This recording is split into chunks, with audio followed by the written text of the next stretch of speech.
দর্শক স্বাগত নিউজ 24 সংবাদে। আর পুরো সংবাদে আপনাদের সাথে আছি আমরা দুজন, আমি ফয়সাল মাহমুদ এবং আমি জান্নাতুল সাদিয়া। দর্শক দেখছিলেন বিআরবি কেবলস শিরোনাম।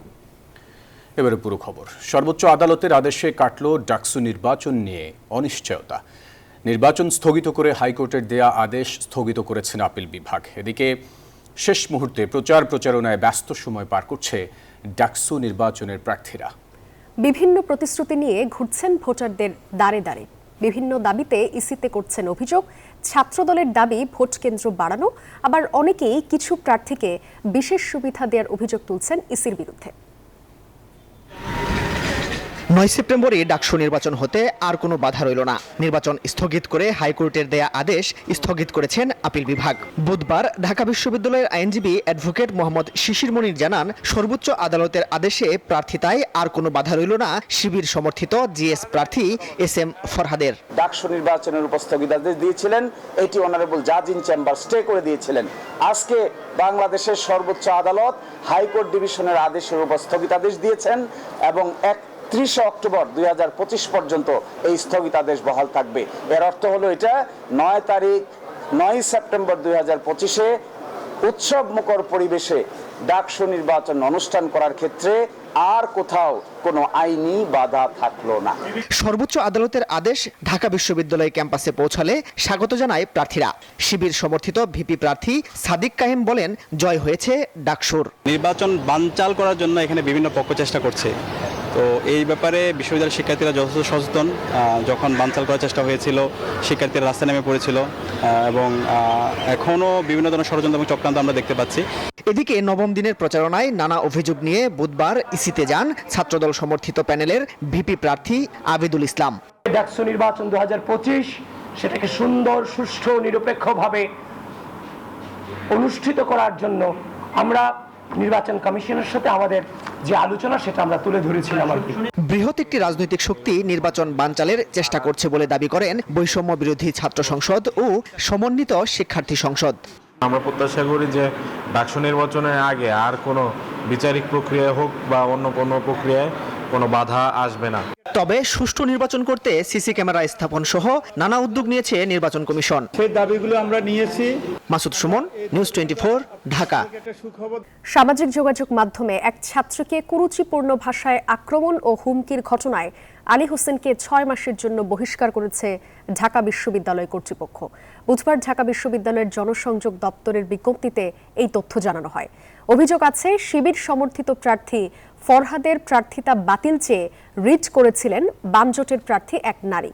হাইকোর্টে রিট করায় সামাজিক যোগাযোগ মাধ্যমে রিটকারীকে গণধর্ষণের হুমকি দেয় শিক্ষার্থী আলী হোসেন।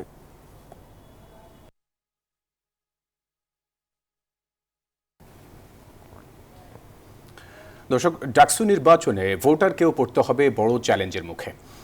একটি ভোট দিতে একজন ভোটারের হাতে থাকবে গড়ে 12 সেকেন্ডেরও কম সময়। প্রার্থী, ভোটার, ভোট কেন্দ্র ও বুথের সংখ্যা বিবেচনায় দেখা দিয়েছে এমন চ্যালেঞ্জ। জানিয়ে চলছে আলোচনা সমালোচনা। অনেকে বলছেন এবার অর্ধেকের বেশি ভোটই হয়তো দিতে পারবেন না ভোটাররা। আল মোহাইমিনুল খান জানাচ্ছেন বিস্তারিত। ঢাকা বিশ্ববিদ্যালয় কেন্দ্রীয় ছাত্র সংসদ, ডাকসু ও হল সংসদ নির্বাচনের দামামা বাজছে। ভোটের বাকি মাত্র 6 দিন। মোট প্রার্থী 471 আর ভোটার 39,775 জন। ভোট কেন্দ্র 8টি, যেগুলো হলো কার্জন হল, শারীরিক শিক্ষা কেন্দ্র, ছাত্র শিক্ষক কেন্দ্র, ঢাকা বিশ্ববিদ্যালয় ক্লাব, সিনেট ভবন, উদয়ন স্কুল অ্যান্ড কলেজ, ভূতত্ত্ব বিভাগ ও ইউনিভার্সিটি ল্যাবরেটরি কলেজ। এসব কেন্দ্রে বুথ থাকছে 710টি। সকাল 8টা থেকে বিকেল 4টা পর্যন্ত ভোট গ্রহণ হবে বিরতিহীন। ভোট কেন্দ্র, বুথ, ভোটার আর প্রার্থীর সংখ্যা বিবেচনায় ভোটারের সামনে থাকছে বড় এক চ্যালেঞ্জ। একজন ভোটার দেবেন 41টি ভোট, আর এতগুলো ভোট দিতে সময় মিলবে 8 মিনিট। অর্থাৎ একটি ভোট দিতে গড়ে পাওয়া যাবে 12 সেকেন্ডেরও কম সময়। আমার যদি 2 ঘন্টা বা 1 ঘন্টা লাইনে দাঁড়িয়ে ভোট দেওয়া লাগে, সেক্ষেত্রে আমার একটা অস্বস্তি বা একটা অনীহা তৈরি হতেই পারে। তো ওখানে হচ্ছে আমার 13টা ভোট দিতে হবে। এখন আমার এই 13টা প্রার্থীকে খুঁজে বের করা মোর ডিফিকাল্ট। ভোট কেন্দ্র কম রাখার কারণে বিশৃঙ্খলা হওয়ার সম্ভাবনা অনেক বেড়ে যাবে। পাশাপাশি এখানে তো বিশৃঙ্খলা করার জন্য লোকজন আছে। এত কম বুথে এত ভোট নেওয়া কতটা সম্ভব তা নিয়ে সন্দিহান প্রার্থীরাও। অনেকের শঙ্কা হয়তো এবার অর্ধেক ভোটই থেকে যাবে অধরা। ভোট কেন্দ্র কিন্তু সংখ্যা খুবই কম, নগণ্য হয়েছে, কারণ আপনি জানেন যে আমাদের 39,775 জন ভোটার রয়েছে। কেন্দ্র সংখ্যা অবশ্যই বাড়ানো উচিত, বিশেষত যারা মেয়েরা রয়েছে। আমরা দেখতে পেয়েছি ঢাকা বিশ্ববিদ্যালয়ে নীলক্ষেতের পরেও 2টি মেয়েদের হল রয়েছে।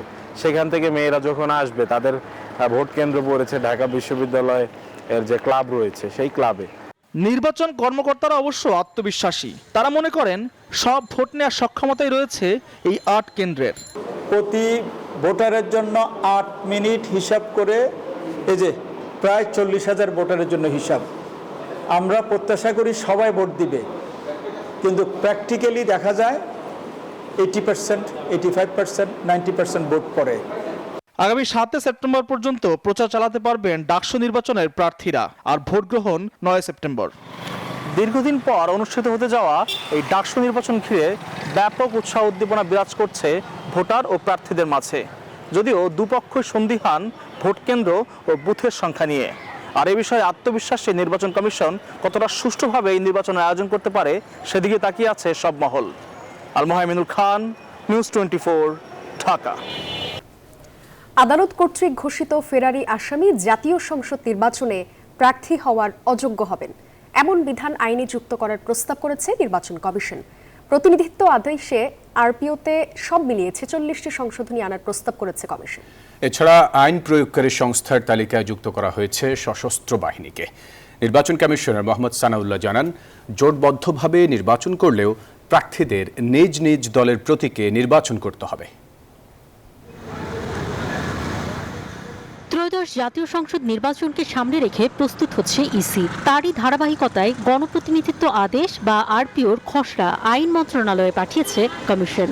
এ বিষয়ে নির্বাচন কমিশনার আবুল ফজল মোহাম্মদ সানাউল্লাহ জানান, আদালত কর্তৃক যারা ফেরারি ঘোষিত হবে তারা এবার নির্বাচনে অংশ নিতে পারবেন না। পাশাপাশি হলফনামায় তথ্য গোপন বা মিথ্যা তথ্য দিলে ওই ব্যক্তি নির্বাচিত হলেও পরে সংসদ সদস্য পদ হারাবেন। কারা কারা অযোগ্য হবেন তার মধ্যে একটা হচ্ছে, তিনি যদি কোনো আদালত দ্বারা কনভিক্টেড হন, সাজাপ্রাপ্ত হয়ে থাকেন, তো অভিযুক্ত হলে পারেই যে তাকে করা যাবে, এটাই আরপিওর এই প্রভিশনে। সো আমরা we have left it to the সংস্কার কমিশন। ওখানে যদি রাজনৈতিক মতক্য হয় এটার উপর, তখন দেখা যাবে। এছাড়াও প্রিজাইডিং অফিসার চাইলে কেন্দ্রের ভোট বন্ধ করতে পারবেন। পোস্টাল ব্যালটে ভোট দিতে পারবেন প্রবাসীরা, তবে প্রচারণায় থাকবে না পোস্টার। মোতায়েন থাকবে সশস্ত্র বাহিনী। কোনো রাজনৈতিক দলের কার্যক্রম নিষিদ্ধ থাকলে তাদের নিবন্ধন স্থগিত থাকবে এবং প্রতীক সংরক্ষিত থাকবে। সেই রাজনৈতিক দল তার কোনো কার্যক্রম করতে পারছে না, সুতরাং তিনি সেই রাজনৈতিক দলের নাম নিয়ে কোনো ধরনের ইলেকশন করতে পারছেন না, সেটা সময়ই বলে দিবে। খসড়া আরপিও অনুযায়ী একক প্রার্থী থাকলেই সেই আসনের ব্যালটে থাকবে না ভোট। জোটবদ্ধভাবে নির্বাচন করলেও প্রার্থীদের নিজ নিজ দলের প্রতীকে নির্বাচন করতে হবে। ভোট গণনার কক্ষে থাকতে পারবেন গণমাধ্যম কর্মীরা। জামানত 20,000 টাকা থেকে বাড়িয়ে করা হয়েছে 50,000 টাকা। কারচুপির নির্বাচন বাংলাদেশে আর হবে না বলে জানান নির্বাচন কমিশনার। আমাদেরকে ইনশাল্লাহ সেই ইলেকশন বাংলাদেশে আর হবে না। এই ইলেকশনের সর্বপ্রথম চোখ হবে ভোটার নিজে, তারপর হচ্ছে ভোটারের এজেন্ট, আর সহযোগী হিসাবে থাকবে হচ্ছে আমাদের সাংবাদিক ভাইরা এবং অবজারভারগণ। আরপিওর কিছু স্থানে ভোট শব্দ বাদ দিয়ে নির্বাচন শব্দটি যুক্ত করা হয়েছে। অন্তরা বিশ্বাস, নিউজ 24, ঢাকা। ত্রয়োদশ জাতীয় সংসদ নির্বাচনকে সামনে রেখে 4,000 এএসআই নিয়োগ দিচ্ছে সরকার। তফসিলের আগেই তাদের নিয়োগ হবে। সচিবালয়ে জনপ্রশাসন সচিবের সাথে বৈঠক শেষে এমনটি জানিয়েছেন আইজিপি। জনপ্রশাসন সচিব জানান, গেল 3 নির্বাচনের বদনাম থেকে বের হতে চায় প্রশাসন। নির্বাচনের দায়িত্বপ্রাপ্ত কর্মকর্তা পক্ষপাতিত্ব করলে নেওয়া হবে কঠোর ব্যবস্থা। তবে এসপি বা ওসির মতো লটারি করে ডিসি রদবদল হবে না। তফসিলের পর নির্বাচন কমিশন রিটার্নিং কর্মকর্তা নিয়োগ দেবে। 14 একতরফা নির্বাচন, 18-তে রাতের ভোট আর 24-এর ডামি নির্বাচন। দেশের মানুষের কাছে গেল 15 বছরে এটাই ছিল ভোটের অভিজ্ঞতা। জনগণের ভোট দিতে না পারার আক্ষেপ এবার ঘোচাতে চায় অন্তর্বর্তী সরকার। ভোট উৎসবের জন্য চলছে সব ধরনের প্রস্তুতি।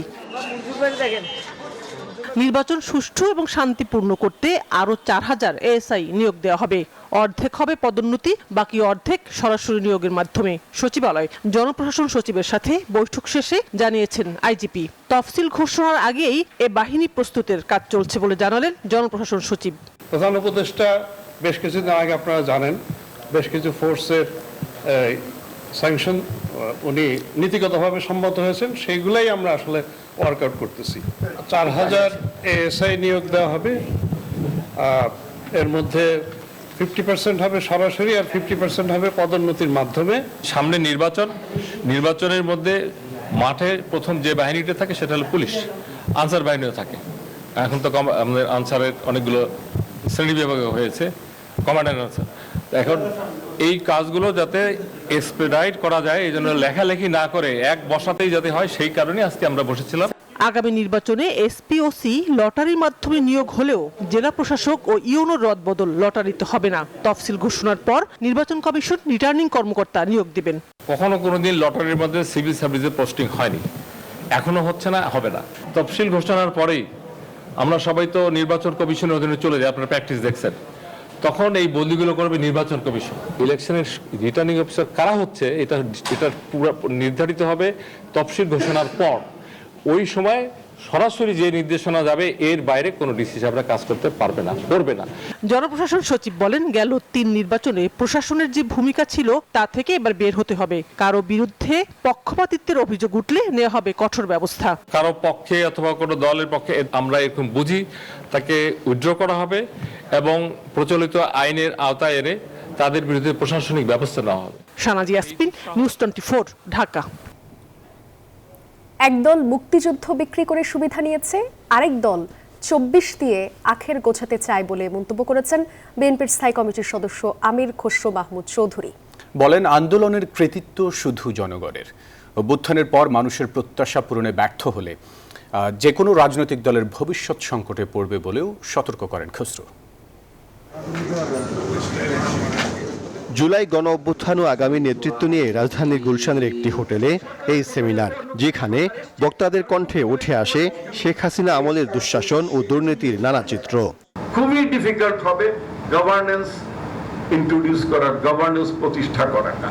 আর ওই যে লক্ষ লক্ষ কোটি টাকা পাচারকারী মহিলা পলাতক লীগের প্রধান তো পাশের দেশে বসে আছে, তো অনেকভাবে দেশটাকে ঝামেলা করার চেষ্টা করবে। তো সুতরাং আমাদের চ্যালেঞ্জেস অনেক, সুশাসন দেওয়ার, রাষ্ট্রকে গণতান্ত্রিক ভাবে পরিচালনা করা। প্রধান অতিথির বক্তব্যে বিএনপির স্থায়ী কমিটির সদস্য আমির খসরু মাহমুদ চৌধুরী বলেন, আওয়ামী লীগ মুক্তিযুদ্ধকে বিক্রি করে নিজেদের আখের গুছিয়েছিল, এখন 24-এর গণঅভ্যুত্থানকেও ব্যবহার করতে চায় অনেকে। আমার 14 গোষ্ঠী মুক্তিযুদ্ধ বিক্রি করতে করতে করতে করতে দেশই ধ্বংস হয়ে গেল। আবার এখন শুরু হয়েছে আরেক বিক্রি শুরু। এটা আরেকটি, এটার কৃতিত্ব কে নেবে? তো বিএনপিতে আমরা তো বলছি আমরা কোন কৃতিত্ব নিচ্ছি? এটা বাংলাদেশের মানুষের কৃতিত্ব, আমাদের কোনো কৃতিত্ব। আমি আমার দায়িত্ব পালন করেছি, এটা বেচা বিকৃত দরকার নেই। আমি কি করেছি না করেছি প্রত্যেকদিন বলতে থাকবো। অন্তর্বর্তী সরকারের সাথে জনগণের সম্পর্ক না থাকায় দেশ সঠিকভাবে চলছে না বলেও দাবি করেন আমির খসরু। রাজনীতিতে হয়েছে তা না। এদিকে রাজধানীর কৃষিবিদ ইনস্টিটিউশনে বিএনপির ভারপ্রাপ্ত চেয়ারম্যান তারেক রহমানের 18তম কারামুক্তি দিবস উপলক্ষে আমরা বিএনপি পরিবার ও জাসাস আয়োজিত আলোচনায় কথা বলেন আমির খসরু। রাজনৈতিক সংস্কৃতিতে পরিবর্তনের মাধ্যমেই মানুষের আস্থা অর্জনে গুরুত্ব আরোপ করেন তিনি। আগের মতো রাজনীতি করলে চলবে না, অর্থাৎ আমাদেরকে ধৈর্য ধারণ করতে হবে, আমাদেরকে সহনশীল হতে হবে, আমাদের সাথে অন্যের দ্বিমত পোষণ করেও তার মতের প্রতি সম্মান জানাতে হবে। মানুষের জীবনমান উন্নয়নের পাশাপাশি সুশাসন প্রতিষ্ঠার উপর জোর দেন আমির খসরু। তারেক রহমান সাহেব ইতিমধ্যে। সাইফুল ইসলাম, নিউজ 24, ঢাকা। মহেশখালী মাতার বাড়িতে শুধু গভীর সমুদ্র বন্দর নয়, গড়ে উঠবে এক নতুন শহর, এমন ভবিষ্যৎ পরিকল্পনার কথা জানিয়েছেন প্রধান উপদেষ্টা ডক্টর মোহাম্মদ ইউনূস। বুধবার রাষ্ট্রীয় অতিথি ভবন যমুনায় মহেশখালী সমন্বিত উন্নয়ন কর্তৃপক্ষের মিডিয়ার সঙ্গে বৈঠকে এই ভিশন তুলে ধরেন তিনি। বৈঠক শেষে রাজধানীর ফরেন সার্ভিস একাডেমিতে সংবাদ সম্মেলনে আসেন মিডিয়ার চেয়ারম্যান চৌধুরী আশিক মাহমুদ বিন হারুন। জানান, আগামী ৩০ বছরের মধ্যে মহেশখালীকে সাংহাই ও সিঙ্গাপুরের মতো আধুনিক বন্দরে রূপান্তরের লক্ষ্য রয়েছে। এরই মধ্যে ১২০ দিনের পরিকল্পনা প্রধান উপদেষ্টার কাছে জমা দেওয়া হয়েছে বলেও জানান তিনি। ৩০ বছর পরে আমরা এই মহেশখালী মাতারবাড়ি এলাকাটাকে সিঙ্গাপুর বা সাংহাইয়ের মতো করে দেখতে চাই। এই কমার্শিয়াল হাব থেকে আমরা $150 বিলিয়ন জিডিপি কন্ট্রিবিউশন এক্সপেক্ট করছি, যেটার মধ্যে প্রায় 16 থেকে 18 বিলিয়ন ডলার হচ্ছে ইম্পোর্ট সাবস্টিটিউশন, যে আমাদের ফরেন কারেন্সিতে রিজার্ভে একটা সেভিংস হবে। 60 থেকে 65 বিলিয়ন ডলারের টোটাল ইনভেস্টমেন্ট হবে, তার মধ্যে আমরা আশা করছি যে প্রায় $5 বিলিয়ন এফডিআই হিসেবে আসবে। প্রায় 1.5 লাখ লোকের কর্মসংস্থান ডিরেক্টলি আমরা এক্সপেক্ট করছি, ইনডিরেক্টলি সব মিলিয়ে প্রায় 25 লাখ লোকের কর্মসংস্থান আমরা আশা করছি। এ যেন মাছের তেলে মাছ ভাজা। বিদ্যুৎ কোম্পানিগুলোর কাছ থেকে শুধুমাত্র মিটার বরাদ্দ নিয়ে কড়াইলবস্তিতে সোহেল করিম সহ 15টি বিদ্যুৎ কোম্পানির নামে চলছে বিদ্যুৎ বিক্রির রমরমা বাণিজ্য। তবে আরও ভয়ঙ্কর চিত্রের দেখা মেলে গ্যাস সংযোগের ক্ষেত্রে। লাইন ফুটো করে সরু পাইপের মাধ্যমে চুরি করা হচ্ছে গ্যাস, আর এই চুরির কারণেই দেশ বছরে রাজস্ব হারাচ্ছে প্রায় 11,000 কোটি টাকা। নাইম আল চিকোর ধারাবাহিক প্রতিবেদনের আজ দেখুন প্রথম পর্ব। ক্যামেরায় ছিলেন মুরাদ আক্তার।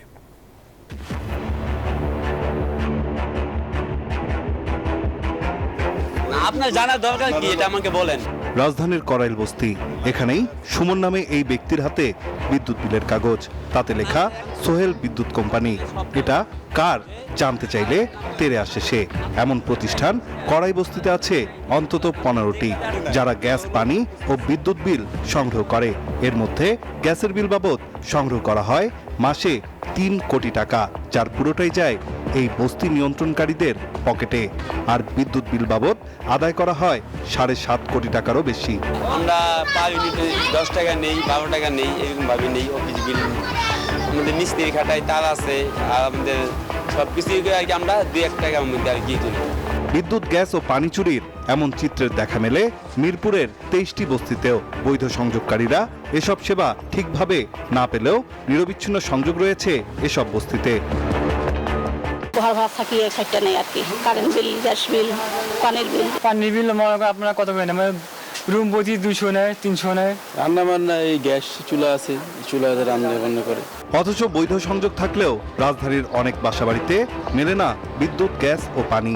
ওরা যে সময় গ্যাস না নেয় এ সময় আমরা গ্যাস পাই, আর ওরা গ্যাস নিলে আমরা গ্যাস পাই। তিতাসের সাথেই করে তারা সংযোগ করে। আবার গ্যাস তো কমে আইয়ে, বেশি আইয়ে না গ্যাস। বিশেষজ্ঞরা বলছেন 2023-24 অর্থ বছরে গ্যাসে সিস্টেম লস 6.28%। পরের বছর সিস্টেম লস 7.44%। 2021-22 অর্থ বছরে ঢাকা ওয়াসার হিসেবে সিস্টেম লসের কারণে ক্ষতি 240 কোটি টাকা। ওই বছরে বিদ্যুতে ক্ষতি হয়েছে প্রায় 6,791 কোটি টাকা। সিস্টেম লসে প্রতিদিন ক্ষতি 18 কোটি টাকা, যার ঘানি টানছে সাধারণ মানুষ। শাস্তি এবং কারাদণ্ড, অর্থদণ্ড 2 হতে পারে, এইরকম বিধান রয়ে গেছে আইনে, বিআরসি আইনে। তারপরেও এটা নিয়ন্ত্রণ করা যাচ্ছে না, কারণ এইসব আইনের কোনো প্রয়োগ নেই। এই সমস্ত ইউটিলিটি, তিতাস বলেন, তারপরে হচ্ছে গ্যাস ডিস্ট্রিবিউশন কোম্পানি বলেন, বিদ্যুৎ ডিস্ট্রিবিউশন কোম্পানি বলেন, এসব কোম্পানি, উৎপাদন কোম্পানি, সঞ্চালন কোম্পানি, এদের কারোর কোনো জবাবদিহি নেই। রাজধানী জুড়ে প্রায় 3000 বস্তি তৈরি করে এসব প্রতিষ্ঠানের দেখানো সিস্টেম লসের নামে এই বিপুল পরিমাণ টাকা হাতিয়ে নিচ্ছে প্রভাবশালীরা। নাইম আল চিকো, নিউজ 24, ঢাকা। নিউজ 24 সন্ধ্যার সংবাদে নিচ্ছে একটা বিরতি। ফিরছে আরো খবর নিয়ে, সাথেই থাকবেন। আবারও স্বাগত। দেখছেন নিউজ 24 সংবাদ। বিকাশ বা নগদে টাকা দেওয়ার সাথে সাথে হোয়াটসঅ্যাপ বা মেসেঞ্জারে পৌঁছে যাবে প্রাথমিক শিক্ষক নিয়োগ পরীক্ষার 90% কমন প্রশ্নের উত্তর। আর এক্ষেত্রে দিতে হবে মাত্র 200 থেকে 1600 টাকা। এই প্রলোভনেই প্রতারণার শিকার হচ্ছেন অনেক চাকরি প্রত্যাশী। এমনই এক প্রতারক চক্রের মূল হোতাকে গ্রেফতার করেছে CID. Bangladesh public service commission পিএসসির থানা সহকারী শিক্ষক চাকরি পরীক্ষায় প্রশ্নের 90% সাজেশন পাওয়া যাচ্ছে। সামাজিক যোগাযোগ মাধ্যমে এমন চটকদার বিজ্ঞাপন দেখে সতর্ক হয় পিএসসি। বিষয়টি তদন্ত করতে তাৎক্ষণিক সিআইডিকে জানায় সংস্থাটি।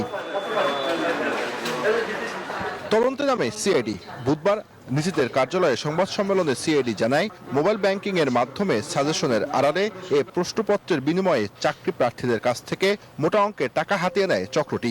এই ঘটনায় জড়িত থাকার অভিযোগে এক ব্যক্তিকে গ্রেফতার করা হয়েছে। নাম্বার তথ্য প্রযুক্তির সহায়তায় ট্র্যাক করে জামালপুর জেলার মেলান্দ থেকে তাকে আমরা গ্রেফতার করতে সক্ষম হয়েছি। ভিকটিম এর কাছ থেকে অর্থ নিয়েছে বিকাশের মাধ্যমে, নগদের মাধ্যমে, রকেটের মাধ্যমে, যার সকল স্টেটমেন্ট তথ্যপত্র সিআইডির সাইবার পুলিশ সেন্টারের হাতে। সংবাদ সম্মেলনে পিএসসির পরীক্ষা নিয়ন্ত্রক চাকরি প্রত্যাশীদের এমন ফাঁদে পা না দেওয়ার অনুরোধ জানান। চাকরি প্রার্থীদের প্রতি একটা অনুরোধ, আপনারা দয়া করে এই জাতীয় কোনো চক্রের দ্বারা বিভ্রান্ত হবেন না। কোনো সাজেশন, কোনো প্রশ্নর কপি এটা কারো কাছে কোনো রকমের ভাবে যেতে পারে না। তো সুতরাং আপনারা এই চক্র থেকে সাবধান থাকবেন। চক্রের সাথে আরো কারা জড়িত তাদের বিষয়ে অনুসন্ধান করছে সিআইডি। আজকে জুবার সানি, নিউজ 24, ঢাকা। সময় হলো আরো একটা বিরতির। সাথে থাকুন। স্বাগত আরো একবার। দেখছেন নিউজ 24 সংবাদ। রাকসু নির্বাচনে কেন্দ্রীয় ছাত্র সংসদ ও সিনেট প্রতিনিধি নির্বাচনে 466টি মনোনয়নপত্র বিতরণ হয়েছে। শেষ দিনে বুধবার বিকেল 5টা পর্যন্ত ফর্ম সংগ্রহ করেন প্রার্থীরা। প্রধান নির্বাচন কমিশনার অধ্যাপক ডক্টর এফ নজরুল ইসলাম জানান, ফর্ম সংগ্রহ করা প্রার্থীদের ডোপ টেস্ট চলছে। শেষ দিনে যারা ফর্ম নিয়েছেন বৃহস্পতিবার তাদের এই পরীক্ষা হবে। মনোনয়নপত্র জমার শেষ দিন 7 সেপ্টেম্বর।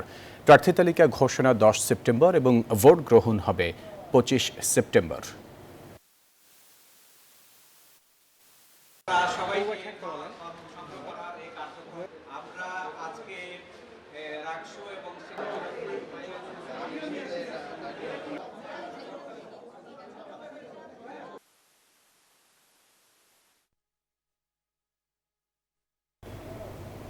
শিক্ষার্থী গ্রামবাসী সংঘর্ষের 4 দিন পর ক্লাস পরীক্ষা ফিরল চট্টগ্রাম বিশ্ববিদ্যালয়ে।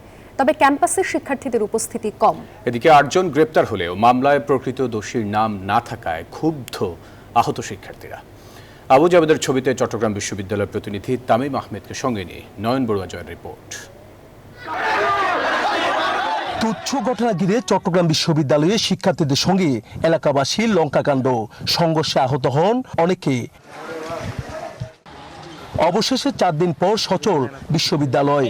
বুধবার সকাল থেকে ক্লাস চললেও ক্যাম্পাসে শিক্ষার্থীর উপস্থিতি দেখা গেছে কম। আমাদের সহস্রাধিক শিক্ষার্থী আহত, তো দেখা গেছে এইটা সেই শিক্ষার্থী অংশটা এই বিশ্ববিদ্যালয়েরই অংশ। আমরা যারা ক্লাসে ফিরবো সেটা হয়তো আমরা অনেকে এক ধরনের অপরাধবোধ নিয়েই ক্লাসে ফিরবো। শিক্ষার্থী যারা হয়েছে এই কারণে আমাদের মাঝে একটা ট্রমাটাইজড ভাব চলে আসছে যে আমাদের ভাইগুলো এইভাবে আহত হয়েছে। আমরা চাচ্ছি যে আগে যে ঘটনাগুলো ঘটেছে ওগুলো যেন পুনরায় না হয়।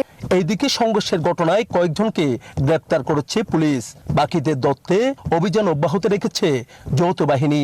বিশ্ববিদ্যালয় কর্তৃপক্ষ বাদী হয়ে একটি মামলা এজাহার দায়ের করেছেন। সেখানে 95 জন এজাহার নামে আসামি আছেন। আর এখন পর্যন্ত 8 জন অ্যারেস্ট হয়েছে। তাদের মধ্যে এজাহার নামেও আসামি আছে এবং তদন্তপ্রাপ্ত আসামি আছে।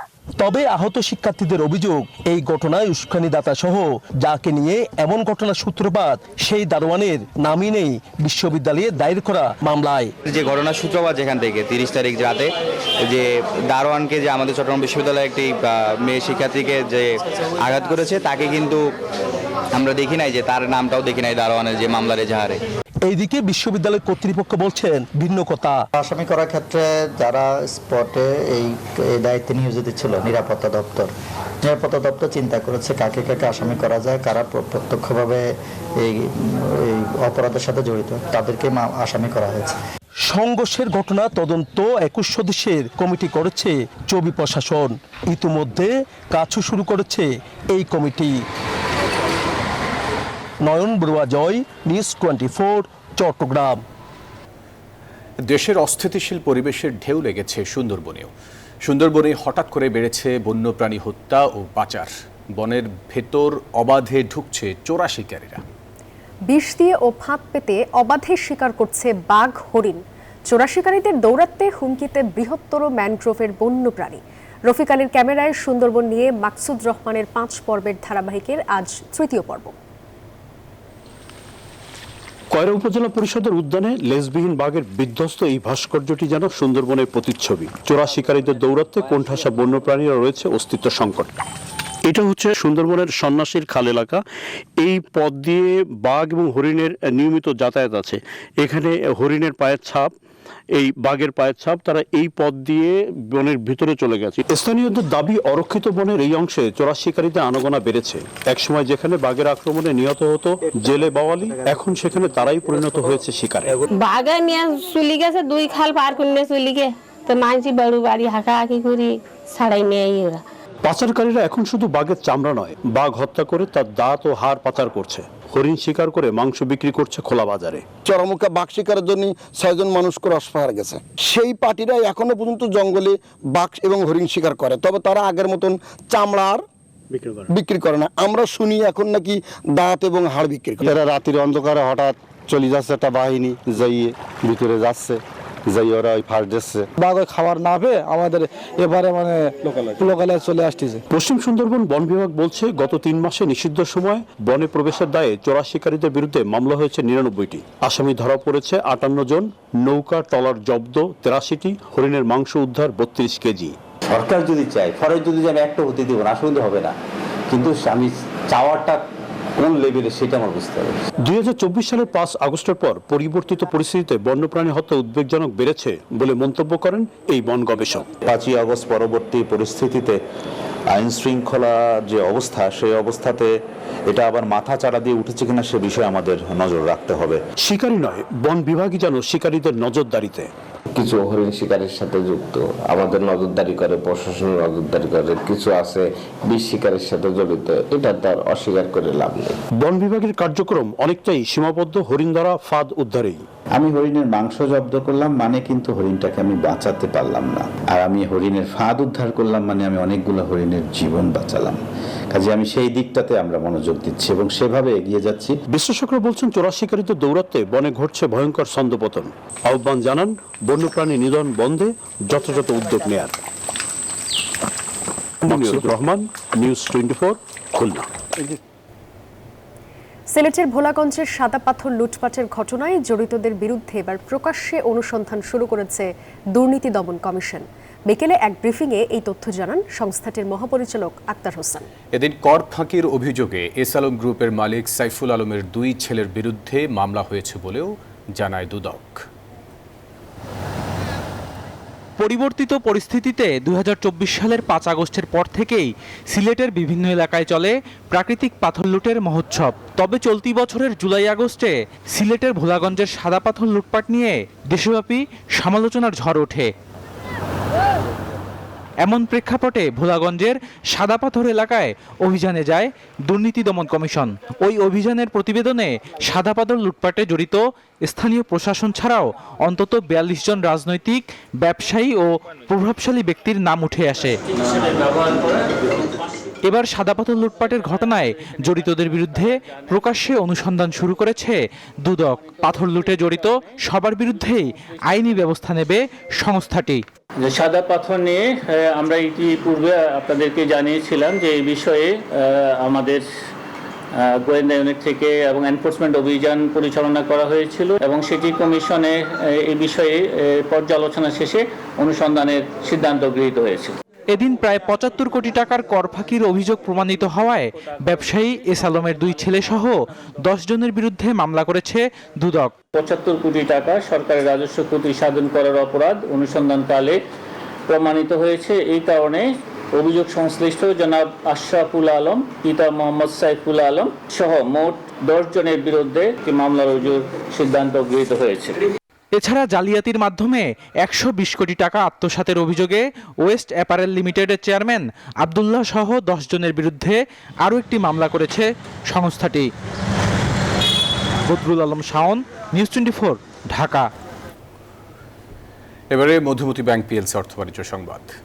অনিয়মের কারণে 9 ব্যাংক বহির্ভূত আর্থিক প্রতিষ্ঠান বন্ধের খবরে আতঙ্ক ছড়িয়ে পড়েছে পুঁজিবাজারে। এসব প্রতিষ্ঠানের 8টি পুঁজিবাজারে তালিকাভুক্ত। এদের মধ্যে বেশিরভাগেরই শেয়ারের দর কমেছে। তবে আদালতের রায় মেনেই অবসায়নের ব্যবস্থা করা হবে বলে জানায় কেন্দ্রীয় ব্যাংক ও পুঁজিবাজার নিয়ন্ত্রক সংস্থা। মিনা ফেরদৌসের রিপোর্ট। অনিয়মের কারণে বন্ধের প্রক্রিয়ায় রয়েছে ব্যাংক বহির্ভূত 9টি আর্থিক প্রতিষ্ঠান, যাদের বিতরণকৃত ঋণের প্রায় শতভাগই খেলাপিতে পরিণত হয়েছে। এসব প্রতিষ্ঠানের মধ্যে 8টি পুঁজিবাজারে তালিকাভুক্ত। বন্ধের খবরে এসব কোম্পানির শেয়ারের দর এখন তলানিতে ঠেকেছে। বিনিয়োগকৃত অর্থ কিভাবে ফেরত পাবেন তা নিয়েও শঙ্কায় পড়েছেন বিনিয়োগকারীরা। হয়তো আজকে বাড়েনি, কালকে হতে পারবে, এই আশা নিয়ে আমরা মনে করি এখানে এখন অপেক্ষায় আছি। মৌলিক ব্যক্তির ভালো শেয়ার এগুলো বাড়তেছে। কেন্দ্রীয় ব্যাংক ও পুঁজিবাজার নিয়ন্ত্রক সংস্থা Bangladesh securities and exchange commission বলছে, আদালতের দেয়া রায় মেনেই অবসায়ন প্রক্রিয়া করা হবে। যে সমস্ত শেয়ার হোল্ডার ওই কোম্পানিগুলোকে নিয়ন্ত্রণ করে ওই ব্যাংক অথবা আর্থিক প্রতিষ্ঠানের আর্থিক ক্ষতি সাধন করেছে, তাদেরকে দায়ী ব্যক্তি হিসেবে এই অধ্যাদেশে কিন্তু চিহ্নিত করা হয়েছে। দায়ী ব্যক্তি ব্যতীত অন্য যারা সাধারণ শেয়ার হোল্ডার ছিল, তাদের স্বার্থ দেখার জন্য যেটা করণীয় আমরা সেটা করব। বিশেষ করে সেটা আইন মোতাবেক যদি মার্জার হয় সেখানে করণীয়টা রয়েছে, কিন্তু লিকুইডেশনের ক্ষেত্রে ব্যাংকিং সেক্টর যেমন বিপুল পরিমাণ আমানতকারী থাকে, আর্থিক প্রতিষ্ঠানে আমানতকারীর সংখ্যা সেই পরিমাণ না, তারপরে যারা আছে তারা যাতে ক্ষতিগ্রস্ত না হয় সেটাই হলো বাংলাদেশ ব্যাংকের মুখ্য বিষয়।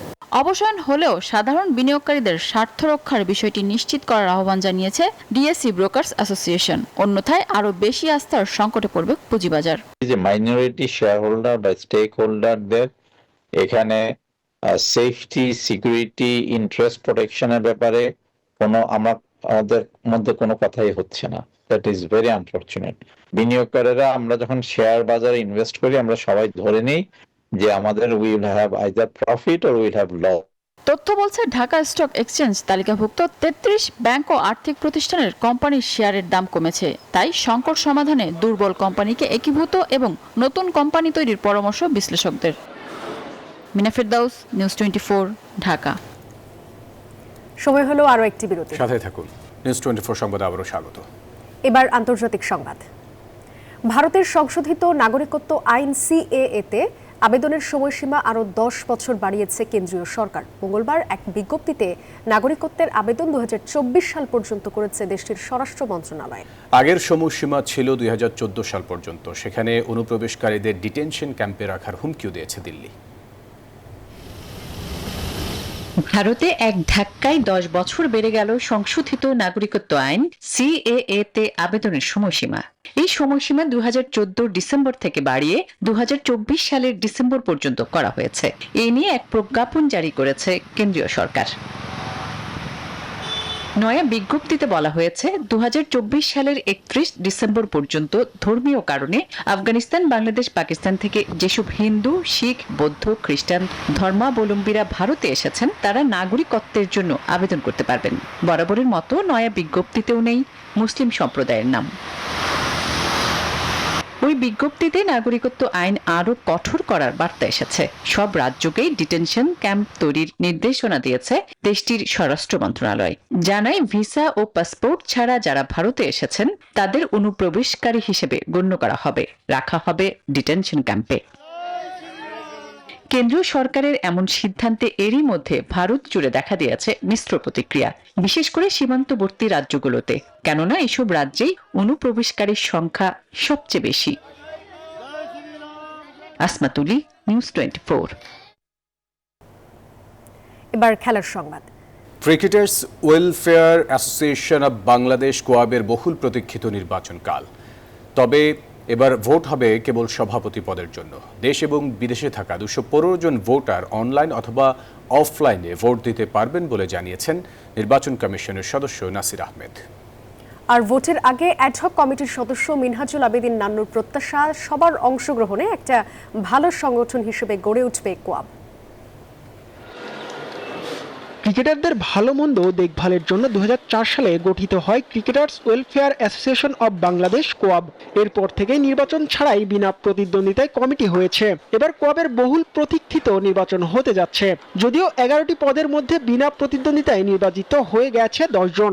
এখন শুধুই লড়াইটা হবে সভাপতি পদের জন্য, যেখানে সাবেক ক্রিকেটার সেলিম শাহেদের সঙ্গে লড়ছেন বর্তমান খেলোয়াড় মোহাম্মদ মিঠুন।